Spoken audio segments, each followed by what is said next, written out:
Good afternoon, and thank you for joining us for this afternoon's keynote on the very exciting topic of new models for higher education partnerships.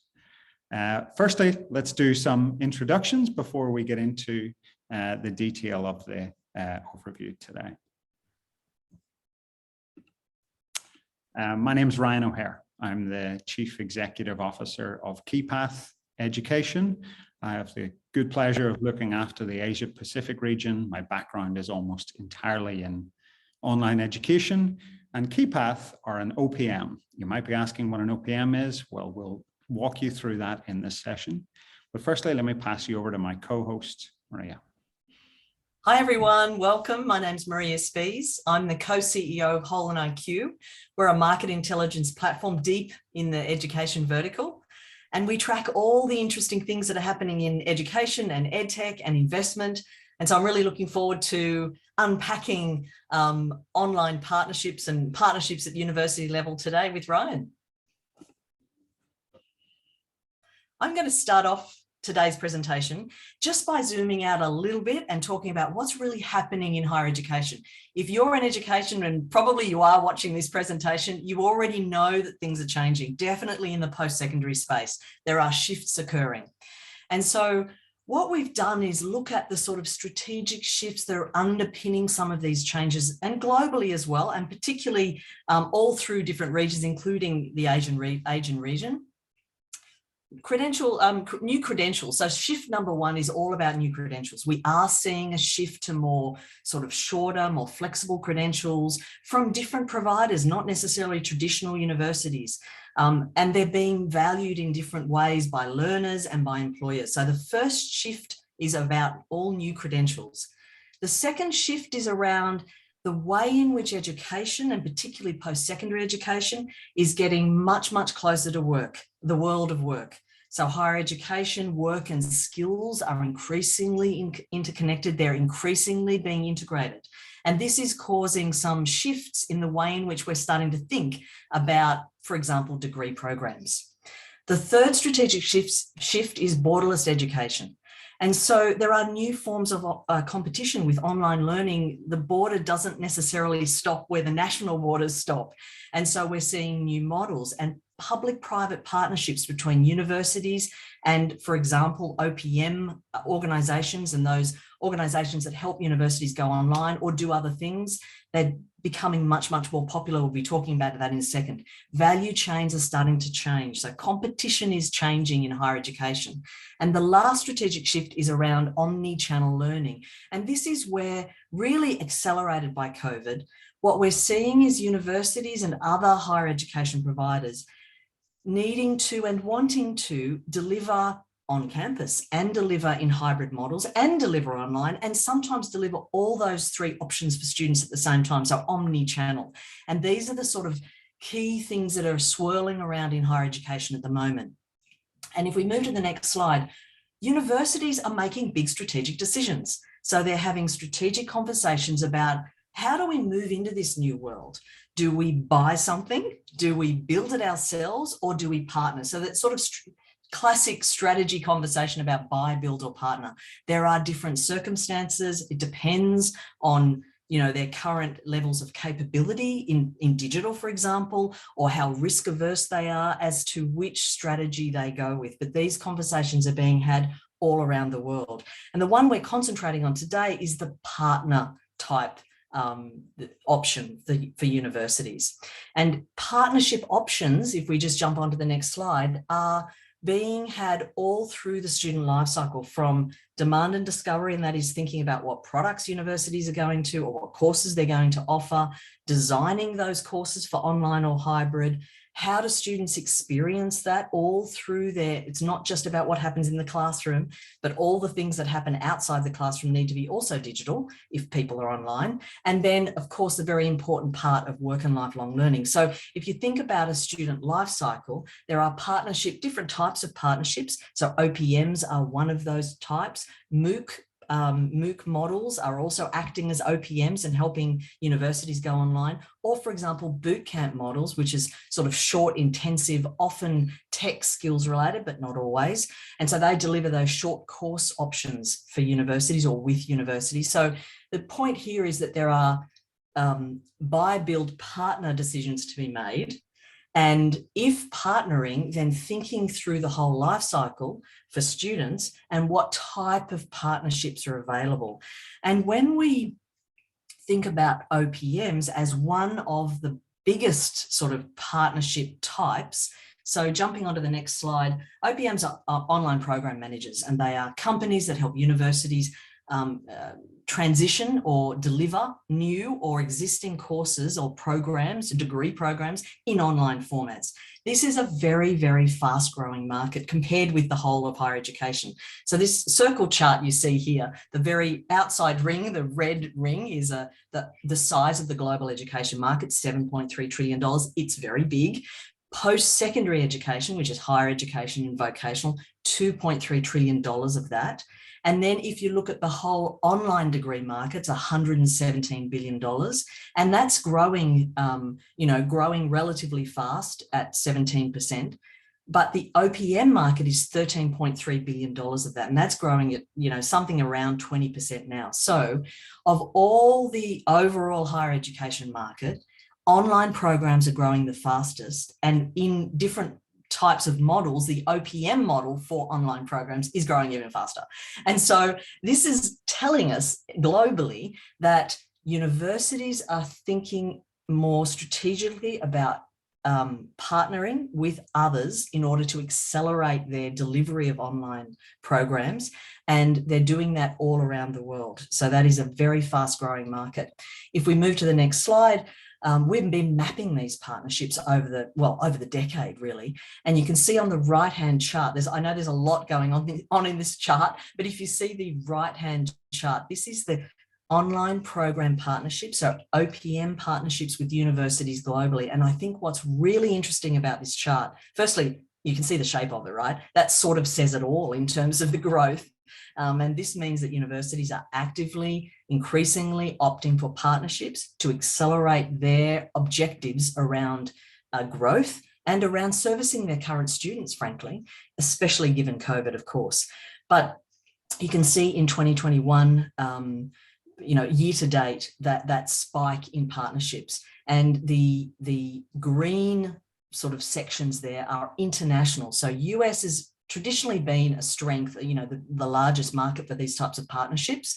But over the last couple of years, you can see the shape of the green there is getting bigger and bigger. So the slice of international universities in all different countries around the world are increasingly opting for OPM partners to support them and help them in delivering online learning, as online learning is more in demand from learners, and also as things, events like COVID are pushing universities to deliver in more and more sort of hybrid and online ways. So this section of the presentation tries to give you a bit of a global umbrella overview about what it is, what's happening in higher education at the moment, and the role that OPMs are playing and the way in which universities are choosing that model. And now I'm going to hand over to Ryan to deep dive a little bit more.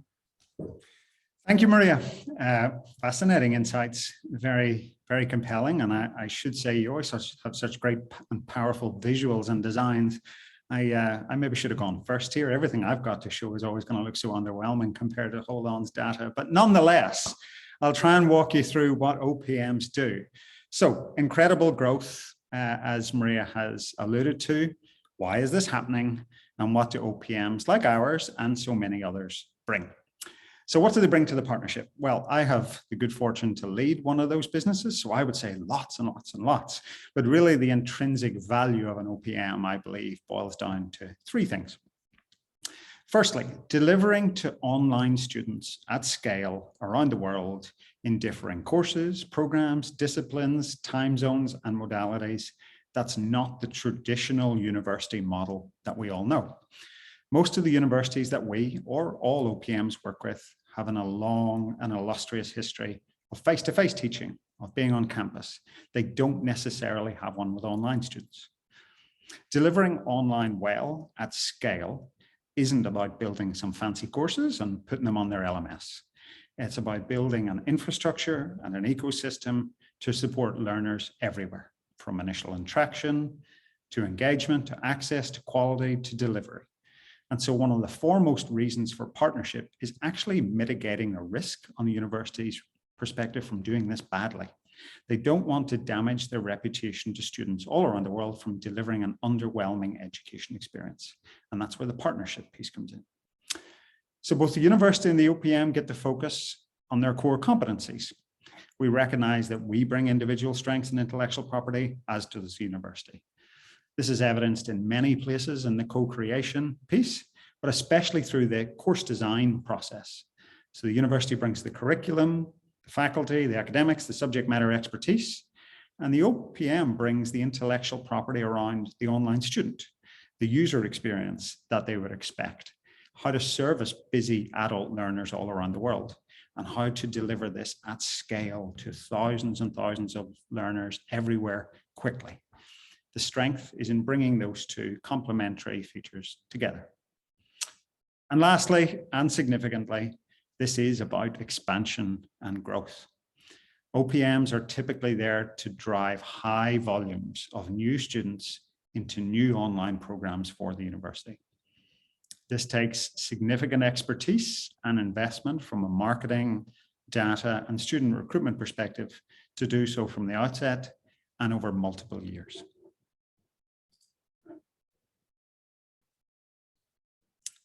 So how big is this market, and what proportion of current students are actually undertaking their degrees online? Now, there's a few graphs here. Let me walk you through them. As Maria alluded to, the growth of global OPM partnerships with universities over the last 10 years has been significant, a big spiky line. That is correlated directly with the growth in online-only learners. So let me just clarify. Typically, OPMs work in partnerships with universities on postgraduate programs. That's because we're targeting the working professionals looking to reskill, upskill, or change their career. Online fits better into their lives than giving up time to get to a campus. So I wanted to find a way to highlight that growth and impact, and to do so pre-COVID. That's because there's an assumption, and we hear it often, that online education was invented 18 months ago when a pandemic hit. It may have been for a lot of first-year undergraduates who couldn't quite get to their campus, and they had to learn just like this through a Zoom session. But for the mature-aged learner, that method of learning has been booming for years, especially prior to COVID. Let's take a look at these two graphs. The top one, with the various degrees of blue, illustrates that in the United States, up to 2018, almost 1/3 of all postgraduate learners study their master's degree fully online. In some programmatic areas, like in the MBA, over 70% of degrees are being taken online as opposed to on campus.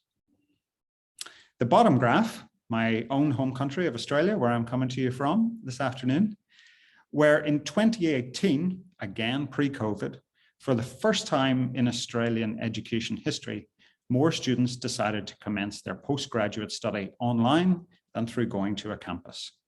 That's that dark blue line overtaking the yellow one.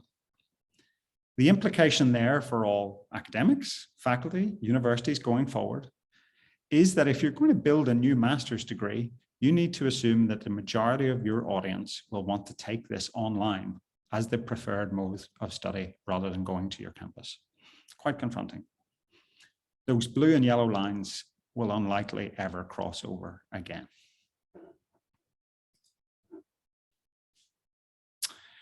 Asia too is fast catching up with this way of partnering. As we know from Maria and Holon's data, and I've taken some liberties, Maria, of stealing some more of your data, the Asia Pac region is the fastest growing region on earth in terms of global attainment and ed tech investment. That investment is not going into improving the traditional bricks and mortar campus-based delivery method. It's going into digital technology-enabled enhanced learning, whether it's in K-12, preschool, tutoring, or in online education. COVID, yes, is absolutely accelerating that, but it was coming anyway. This region is used to using technology and its mobile devices as a means of improving their daily lives. more so again than most other regions on Earth. It's therefore incongruous to us to think that more and more people across Asia Pacific won't think of accessing their education or their learning through many of the same ways that they access their online banking, their Uber, their Grab, or their social media. Universities must keep a pace with this. That's where OPMs come in. It's for that reason that we at KeyPath have launched a couple of groundbreaking partnerships in the last 6 months with two incredible institutions like Sunway University and Singapore Institute of Management to grow, scale, and cater to a new type of audience. So who is that new audience? Well, we like to refer to them as the working learner. If we rolled all the students we currently service across Asia, and it's in the tens of thousands, and this would probably be the same for all OPMs, the average age is the 30 to 40-year-old working professional. They're likely married, they likely have family commitments, they are almost certainly working full-time, and their reason for study is to further their career. They're used to fast pace from their family and professional lives, and they expect the same from their education degree. They don't have time to wait, and they want an incredible and highly responsive experience. We conducted significant research into the working adult market across Malaysia over the last 6 months, and that's what these two graphs represent. As you can see from the blue line at the top, the number one barrier to pursuing further education in any format was work and family commitments. That's what's stopping people from going back into learning. They are busy. Education needs to fit in with their lives. This is where the OPM comes in. We know how to find, support, and service this large audience. The data we have about them and the ways in which they study is incredible. And we use that to collaborate with our university partners to design and deliver compelling experiences. For example, we know that our students typically learn and log in 4 to 5 times per day into their online course for an average of 24 minutes a visit. They don't have time to log into 5 different systems. They don't have time to wait for feedback. They don't have time to access their password. They don't have time to wait for an instructor to respond to them. Their expectations are of responsiveness and high quality user experience. They may be doing this on the train. They may be doing it on their lunch break after their kids have gone to bed. Often we face the concept or the thought that students get 4 hours on a Sunday to sit down and do their online learning and want to watch a lot of recorded videos. Nothing could be further from the truth. And why is that? Well, because of this. Working professionals, many of whom may have completed their undergraduate degree 15 to 20 years ago, and who are used to working for leading global businesses where technology is a part of their everyday life, they simply don't compare their online study to their face-to-face one. They'll compare it to every other digital experience in their life. They're highly unlikely to be choosing between doing a degree online and doing it on campus. They'll either choose to do the degree online or not at all. The competition for online is not on campus. It's the other parts of screen time that we all access in our daily lives. And if it's not compelling, then they'll simply switch off.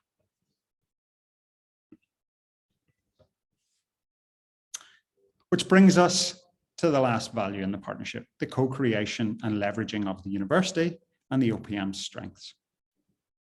The job is to excite, to engage, to retain, and to motivate learners, not to give them a PDF on a screen. To give them something that initially wows them is important. What's more important is that you're able to deliver on the learning outcomes they need to further their careers. That's where we work intensively with academics to ensure that not only do they get the user experience that they want, but they get the skills that they need, we can assess it, and that the student can take it back into their workplace to further their career. We do this in collaboration with the university to ensure that hundreds and thousands of students we're able to attract to our online programs get an experience that someone in 2021 should expect. So in summary, OPMs help universities think about scale in a model and to an audience that they're not typically attracting. And we mitigate the risk in doing so. As the data shows, this is increasingly how learners, especially how working adults, want to learn around the world. We're able to attract and recruit large numbers of new students from everywhere because they know the brand is what they want, but also that the flexibility of learning on their terms and the experience they're going to get is compelling. And like most OPMs, we've got the global presence and expertise around the world to service high quality universities and help them go online at scale in a way that furthers their brand, opens access to a new type of learner, and grows their student offering. So thank you for your time, for the opportunity to introduce this compelling and growing new model. And we look forward to continuing the discussion and tracking the growth of the OPM model across Asia in the months and years to come. I think both Maria and I are pretty confident that the growth is going to be significant. Hope Thanks, everyone. Yeah, thanks, everyone. Bye-bye.